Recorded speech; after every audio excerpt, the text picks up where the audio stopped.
அனைவருக்கும் வணக்கம். இன்று மார்கழி 2ஆம் நாள், 2வது பாசுரம். 2வது பாசுரத்தில் ஆண்டாள் நாச்சியார் உளவியல் சார்ந்த மிக முக்கியமான கருத்தை நமக்கு எடுத்துரைக்கின்றார். வையத்து வாழ்விற்கால் நாமும் நம் பாவைக்கு செய்யும் கிரிசைகள் கேளீரோ.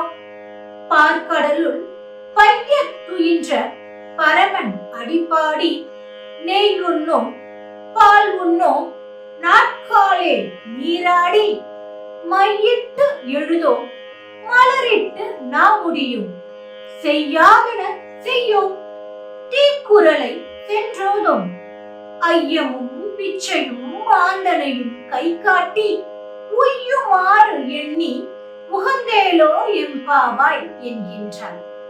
இங்கு ஆண்டாளினுடைய மிக முக்கியமான நோக்கம் தன்னுடைய தோழிமார்களை எல்லாம் எழுப்பி அவர்களையும் நோன்பு எடுக்க செய்ய வேண்டும் என்பதுதான். நோன்பினுடைய தாற்பயங்கள் என்னென்ன, நோன்பின் போது செய்ய வேண்டியன என்னென்ன, செய்ய வேண்டாதன என்னென்ன, இவற்றையெல்லாம் கூற வேண்டும் என்பதுதான் நோக்கம். ஆனால் இங்கு முதல் வரியிலேயே அவள் வையத்து வாழ்வீர்கால் என்கின்றாள். இந்த உலகத்தில் வாழ்ந்து கொண்டிருப்பவர்களே என்கின்றார். இதற்கு என்ன அர்த்தம்? இந்த உலகை ஜீவித்துக் கொண்டிருக்கக்கூடிய அனைவருமே வாழ்ந்து கொண்டிருக்கின்றோம் என்பதுதானே சரியான அர்த்தமாக இருக்க வேண்டும் என்றால், ஆண்டாள் அதனை கூறவில்லை.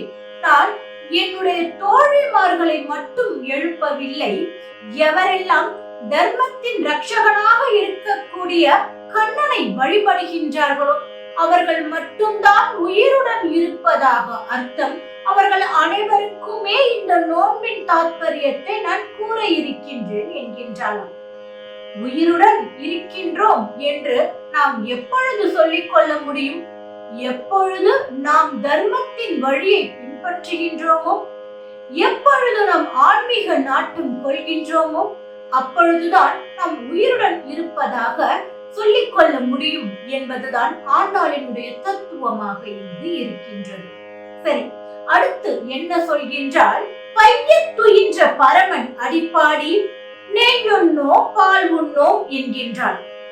இறைவனை நாம் அடைய வேண்டும் என்றால் உணவு கட்டுப்பாடு மிக மிக அவசியம். ஏன் நாம் உணவில்லாமல் நோன்பு இருந்து நம் உடம்பை வருத்தி கொண்டால் மட்டும்தான் இறைவன் நமக்கு அருள் தருவானா என்ற கேள்வி இன்றைய காலகட்டத்தில் இருக்கக்கூடிய அனைத்து பெண்களிடமே உண்டு. நானே என்னுடைய பெண்ணிடம் பாவை நோன்பு எடுக்க வேண்டும், இதெல்லாம் செய்யக்கூடாது என்று சொன்னால், இதையெல்லாம் செய்தால் இறைவன் வரமாட்டானா? இறைவன் அனைவருக்கும் உகந்தவன் தானே, அனைவருக்கும் அருள் பாலிக்க கூடியவன் தானே, பட்டினி கிடந்தால் தான் இறைவன் வருவானா என்று கலியுக பெண்ணாக அவளும் கேள்விதான் கேட்பாள். ஆனால் இங்கு ஆண்டாள் இவ்வாறு சொல்வதற்கான காரணம் என்ன? மிக அற்புதமான ஒரு உளவியல் நோக்கம் இருக்கின்றது. எப்பொழுதுமே நாம் உண்ணக்கூடிய உணவு என்பது நம்முடைய குணத்தை தீர்மானிக்க கூடியதாக இருக்கின்றது. நெய் பால் போன்றவற்றை உண்ணுகின்ற பொழுது நம்முடைய உணர்ச்சி கூறுகள் அதிகமாக வேலை செய்ய தொடங்கும். எனவே இது போன்ற உணவுகளை எல்லாம் தவிர்த்து நம்ம உணவு கட்டுப்பாட்டினை மேற்கொள்கின்ற பொழுது நம்முடைய எண்ணமானது ஒரே விஷயத்தில் திளைக்க கூடியதாக மாறும். எப்பொழுது ஒரே விஷயத்தில் நம்முடைய கவனம் செல்கின்றதோ அப்பொழுது அந்த விஷயத்தை நாம் நிச்சயமாக சென்று அடைய முடியும். எனவேதான் ஆண்டாள் இங்கு நெய் உண்ணோம் பால் உண்ணோம் நாட்காலே நீராடி மையிட்டு எழுதோம் மலரிட்டு நாமுடியும் என்கின்றார். தன்னை தான் அலங்கரித்துக் கொள்கின்ற பொழுது, உடல் குறித்த அந்த ஒப்பனை நம்மிடம் அதிகரிக்கின்ற பொழுது இறைவன் குறித்த சிந்தனை நமக்கு அந்த கவன சிதறல் ஏற்படும் அல்லவா? எனவே உணவு கட்டுப்பாடு எப்படி அவசியமோ அது போல நம்மை நாம் ஒப்பனை செய்து கொள்வதில் கூட ஒரு கட்டுப்பாடு செயல்பாடு வேண்டும் என்கின்றார் ஆண்டாள். இப்படிப்பட்ட ஒரு உளவியல் சிந்தனை பாருங்கள்.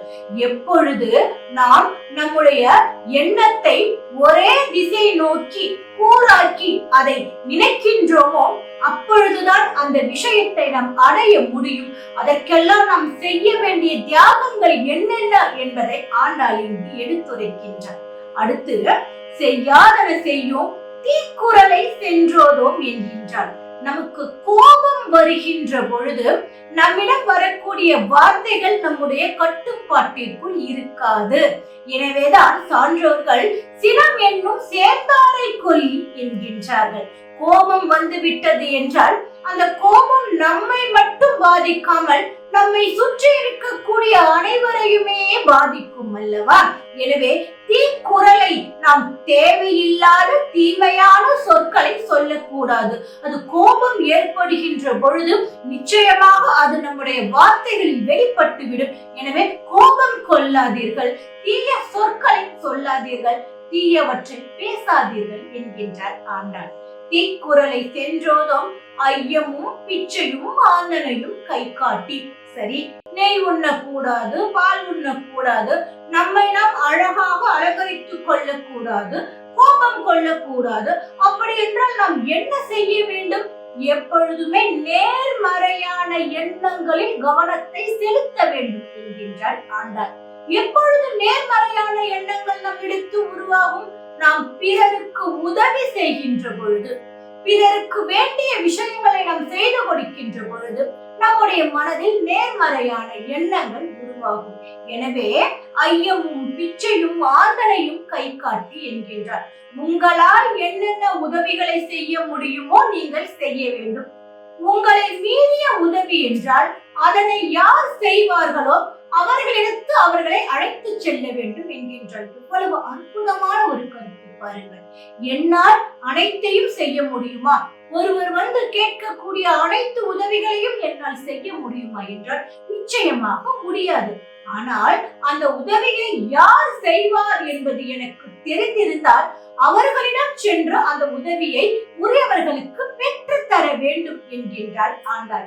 இவற்றையெல்லாம் நாம் செய்கின்ற பொழுது பகவானினுடைய பேர் அருள் நமக்கு கிடைக்கும் என்பதுதான் இரண்டாவது பாசுரத்தின் பொருளாக உளவியல் நோக்கி அமைந்திருக்கின்றது. மீண்டும் மூன்றாவது பாசுரத்தில் காண்போம். நன்றி, வணக்கம்.